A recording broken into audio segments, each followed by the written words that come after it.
Breaking news చూస్తున్నాం. తెలంగాణ మున్సిపాలిటీలో కాంగ్రెస్ సత్తా చాటింది. కాంగ్రెస్ 65 మున్సిపాలిటీల్ని సొంతం చేసుకుంది.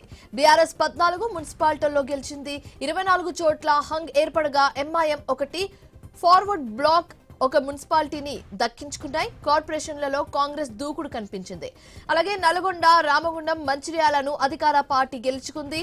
కరీంనగర్, నిజామాబాద్ కార్పొరేషన్లలో బీజేపీ ఆధిక్యం ప్రదర్శిస్తుంది. ఇక కొత్తగూడెం విషయానికి వస్తే కొత్తగూడెం కార్పొరేషన్ ను సిపిఐ సొంతం చేసుకుంది.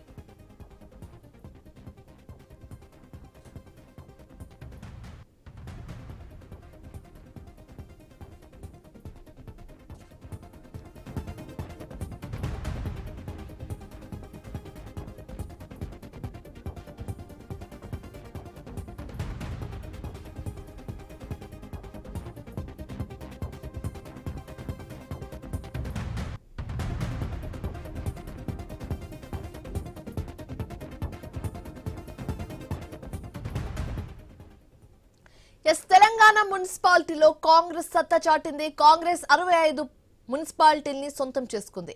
బీఆర్ఎస్ 14 మున్సిపాలిటీల్లో గెలిచింది. 24 చోట్ల హంగ్ ఏర్పడగా ఎంఐఎం ఒకటి ఫార్వర్డ్ బ్లాక్ ఒక మున్సిపాలిటీని దక్కించుకున్నాయి. కార్పొరేషన్లలో కాంగ్రెస్ దూకుడు కనిపించింది. నల్గొండ, రామగుండం, మంచిర్యాలను అధికార పార్టీ కైవసం చేసుకుంది. కరీంనగర్, నిజామాబాద్ కార్పొరేషన్లలో బీజేపీ ఆధిక్యం ప్రదర్శిస్తున్నట్లుగా కనిపిస్తుంది. అలాగే కొత్తగూడెం విషయానికి వస్తే కొత్తగూడెం కార్పొరేషన్ ను సిపిఐ సొంతం చేసుకుంది.